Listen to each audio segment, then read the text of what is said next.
Bienvenue dans Prophète de ton cœur. C'est la nouvelle rubrique du podcast Coran de ton cœur qui met à l'honneur l'homme qui, durant toute sa noble vie, nous a montré comment vivre le Coran dans tous les pans de notre vie. Chaque lundi, au travers d'épisodes courts et concis, tu découvriras ou redécouvriras les beautés du Coran comme elles ont été mises en application dans la vie du meilleur homme qu'ait connu le monde, notre Muhammad sallallahu alayhi wa sallam. De quoi bien débuter ta semaine, comme s'il était avec toi, sallallahu alayhi wa sallam. Muhammad, khayru khalqillah, sallu ala rasulillah, habib al-Mustafa. Aujourd'hui, j'aimerais qu'on explore un hadith qui devrait vraiment résonner dans chacun de nous, dans nos cœurs, parce que vraiment c'est le genre de hadith qui nous invite à des introspections, à un examen sincère de notre comportement. Et c'est le hadith suivant. Le meilleur d'entre vous est celui qui est le meilleur avec sa famille. Et je suis le meilleur d'entre vous avec ma famille. C'est un hadith rapporté par Tirmidhi. Ces paroles du prophète sallallahu alayhi wa sallam, ce ne sont pas simplement un rappel de nos devoirs envers notre famille. C'est plus profond que ça. C'est une invitation à réfléchir même sur notre authenticité, sur ce qu'on offre à ceux qui partagent nos vies, sur leur aspect le plus intime. Parce que si on est bon avec le monde entier, mais avec notre famille n'a pas accès au meilleur de nous-mêmes, ça révèle quelque chose d'essentiel. Qui sommes-nous réellement ? Qui suis-je ? Donc ici, on va regarder les sagesses de ce hadith. Le prophète sallallahu alayhi wa sallam, on est d'accord que c'est un modèle d'excellence familiale. Il était époux, il était père, grand-père, extraordinaire, mashallah. Il était doux, attentif, toujours présent pour les siens. À la maison, il accomplissait les tâches domestiques. Il avait tous les jours un planning, c'est-à-dire il faisait tous les jours et s'affairait chez lui. C'est ce que disaient ses épouses. L'épouse, en tout cas, qu'il avait avec lui, disait ça. À la maison, il était toujours occupé. On n'allait pas le trouver en train de rien faire. Ça, c'est magnifique. Et dehors, on peut pas dire aussi qu'il faisait rien. Et ça ne l'a pas, en fait, dissuadé ou conforté, en fait, à la maison, à se prélasser et à attendre qu'on le serve. Rasulullah sallallahu alayhi wa sallam servait les gens. Il n'était pas celui qui se faisait servir. Et on sait que chez lui aussi, il jouait. Il jouait avec ses petits-enfants. Et il écoutait ce qui se disait à la maison, les discussions, les gens qui parlaient avec lui, avec attention. Il écoutait les besoins et les préoccupations de chaque membre de la maison. Et parmi les exemples marquants, on a le célèbre récit de son interaction là avec Ummuna Aïcha radiyallahu anha. Quand elle buvait dans un verre, il buvait exactement à l'endroit où elle avait posé ses lèvres. Moi, quand je vois ce geste-là, on peut exprimer plein de choses par rapport à ça, parce que c'est bourré de leçons. Masha'Allah. Ce qui me marque, c'est que ce geste, il est simple, mais il traduit une attention, une tendresse qui est de cette profondeur-là. Parce qu'en fait, je me dis que ce geste-là ne peut pas être accompli par un homme qui, entre guillemets, n'a pas le temps. C'est-à-dire, chez moi, j'ai pas le temps. Vous savez, un homme qui, il est chez lui, mais il revient du travail et il est tout de suite préoccupé par son ami qu'il va voir dans pas longtemps, par le match qu'il va aller regarder, par il veut se poser. Quelqu'un qui est tout le temps, je parle vraiment de genre tout le temps, qui est tout le temps occupé à ce qu'il va faire, avec qui il va le faire, etc. Bien sûr, qui n'est pas sa famille, qu'en fait, cette personne-là n'a pas le temps d'accomplir des gestes de cette simplicité et pourtant de cette précision que Rasulullah sallallahu alayhi wa sallam a fait avec Ummuna Aïcha. On voit la marque de quelqu'un qui a le temps. Et pourtant, quand on regarde son emploi du temps, on se dit, mais il n'a pas le temps. Il est commandant des croyants. Il est le juge. Il est l'imam, c'est lui qui dirige toutes les prières. Il est le chef des armées. C'est lui qui gère tout dans la communauté. Avec, bien sûr, ses conseillers et ses compagnons. Mais il est omniprésent, en fait. On pourrait se dire, Oh, il n'a pas le temps. Quand on voit des gens qui ont ce profil-là, on se dit, sa famille doit être bien éprouvée. C'est sûr qu'ils ne voient pas leur père. C'est sûr qu'ils ne voient pas leur mari. Et bien, quand on lit la sira, on a l'impression qu'il passe tout son temps avec sa famille. Et quand on se concentre, on se dit, mais non, il passe tout son temps avec ses compagnons. Et quelqu'un d'autre qui va lire avec un autre gars, il va dire, non, non, non, il passe tout son temps à la mosquée, ou il passe tout son temps en train de juger des cas, ou il passe tout son temps en guerre, sur le champ de bataille. Alors que non, en fait. Non. Il avait le temps. Donc, la précision de ce geste-là, prendre le temps d'observer son épouse en train de boire. Juste là, on pourrait s'arrêter. Il regarde son épouse qui boit. Aujourd'hui, qui fait ça déjà ? Les gens, on boit et tout, on va se dire, c'est bon, j'aime la personne, mais je vais pas surveiller où est-ce qu'elle en est dans ce qu'elle boit. C'est-à-dire qu'il a le temps de regarder son épouse en train de boire. Déjà, juste ça, cette vue-là lui fait plaisir. Et il attend qu'elle pose son verre. Peut-être qu'elle n'a même pas remarqué qu'elle a posé, parce que des fois, on pose le verre, on fait autre chose. Il prend son verre. Il vérifie où est-ce qu'elle a posé ses lèvres. Et sur un verre, par exemple, qui est transparent, c'est pas évident de trouver la trace. Donc, il faut trouver la trace des lèvres. D'accord ?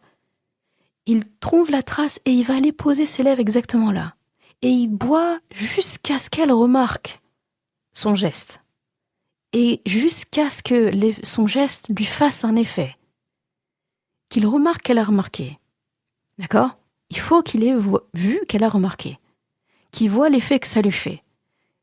Qu'elle rougisse, qu'elle soit contente, qu'elle sourie, ou qu'elle lui dise « Oh, j'ai vu ton geste ». Et après, peut-être qu'ils vont en discuter. C'est ce détail-là. Et c'est Oumouna Aïcha qui raconte ce hadith. Ça veut dire qu'elle a remarqué tout ça. Et ça veut dire que c'est pas la première fois qu'il le fait. Et ça veut dire qu'il y a plein d'autres gestes comme celui-là qu'il fait au quotidien. Elle n'en a raconté qu'un juste pour nous, en fait. Ça, c'est un homme qui a le temps. Qui prend le temps. Sur le temps qu'Allah lui a donné. Et donc, quand il dit que le meilleur de lui, c'est sa famille qui l'a, on le croit. Sadaqa Rasulullah sallallahu alayhi wa sallam. Il a dit, As-Sadiq al-Amin a parlé. Le véridique, al-Amin, le digne de confiance. Je le crois, sur parole. Et je sais que toi aussi, tu le crois sur parole. Oh oui, il vient de nous montrer en fait qu'aujourd'hui, dans nos foyers, on a beaucoup de travail à faire. Parce qu'on n'a même pas le temps. Je parle même pas de ce que Rasulullah sallallahu alayhi wa sallam a fait. On n'a même pas le temps en fait, pour d'autres choses plus simples que ça. Alors là, il y a beaucoup à faire, d'accord ? Donc, c'est un exemple marquant. Tu sais, quand je t'ai dit que c'était un exemple marquant, il est marquant si on prend le temps de le décortiquer. Mais si on le lit machinalement, comme on lit beaucoup de hadiths, oui, c'est mignon, et puis on passe à autre chose. Non, en fait, lire ce hadith, il faut le lire en regardant, moi, dans ma maison, je fais quoi ? L'autre, dans sa maison, il fait quoi ? Et vous, est-ce que vous le faites aussi ? C'est comme ça qu'on doit regarder. C'est pas des hadiths qu'on doit lire, oui, je l'ai lu, oui, je l'ai entendu dans une conférence sur le mariage, ils en parlaient. Et puis au bout d'un moment, on en a tellement, entre guillemets, on a tellement entendu qu'on finit par dire, bon, c'est bon, en fait, on a compris.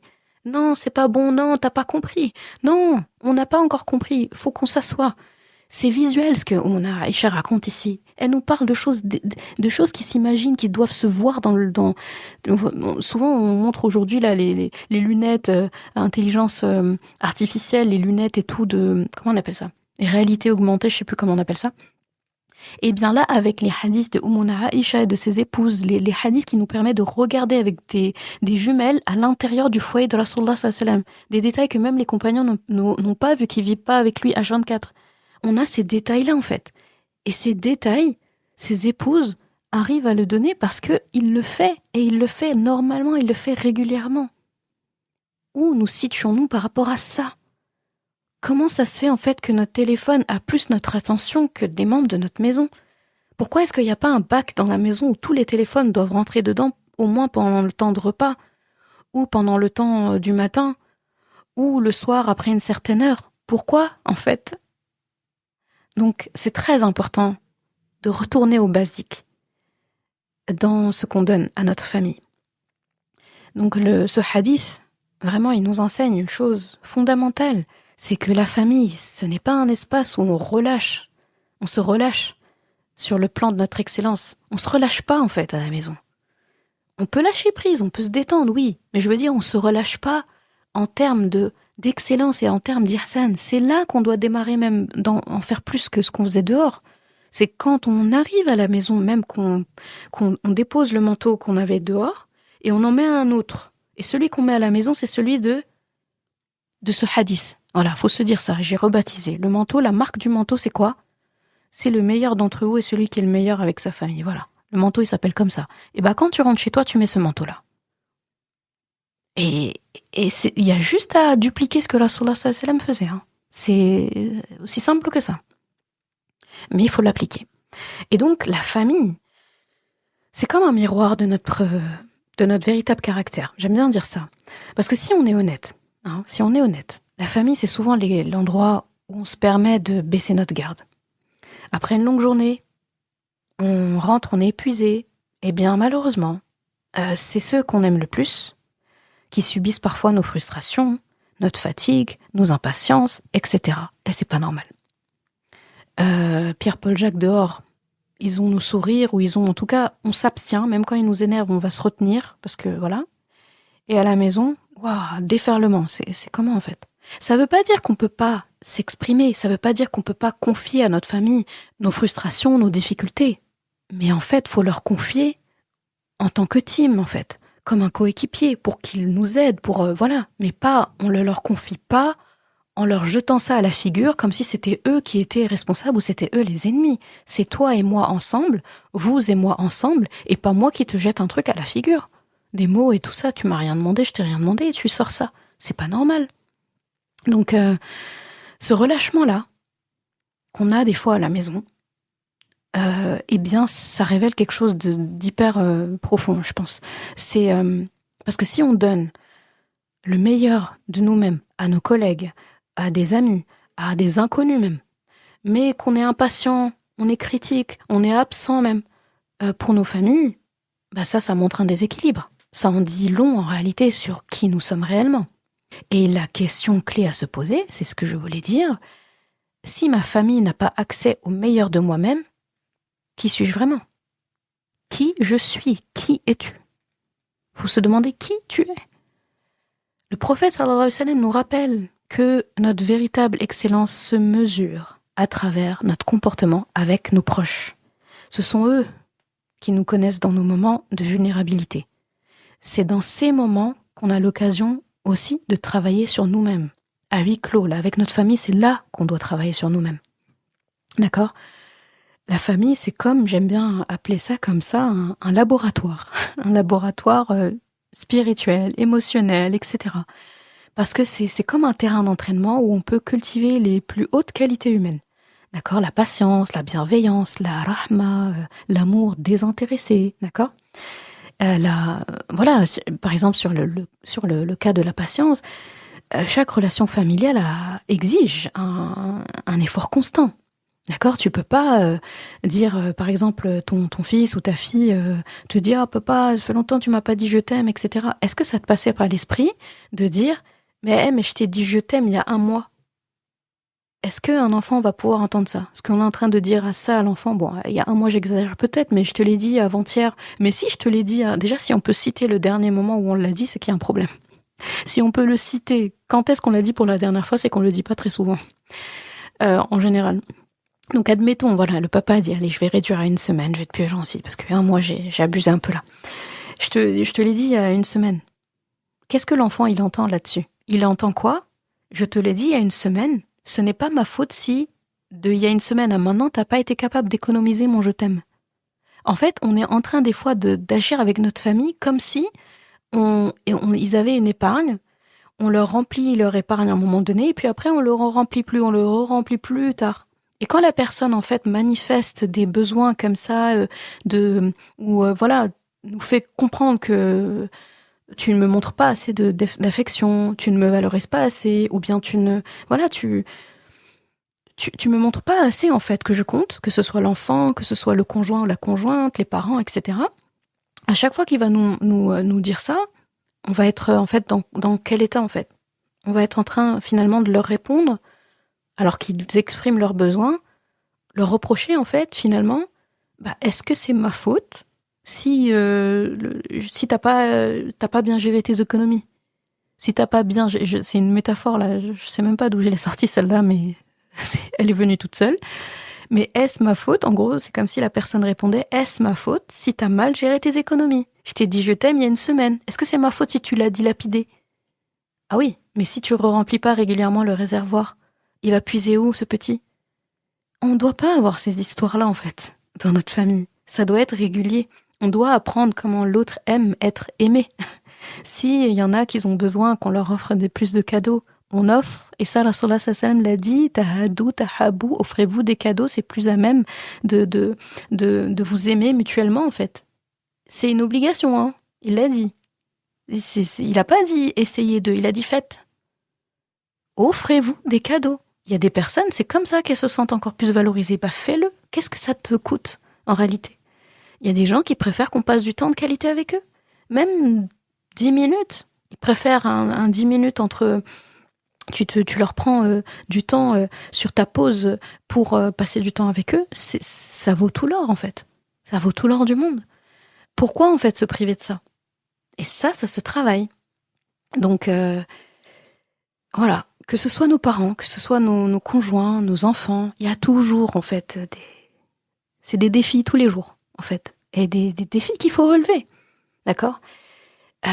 C'est important de travailler la bienveillance. Le prophète sallallahu alayhi wa sallam a dit, quand Allah veut du bien à une famille, il place de la douceur entre eux. Dans un autre hadith similaire, il dit, il fait augmenter le rifq, la douceur, la subtilité entre eux.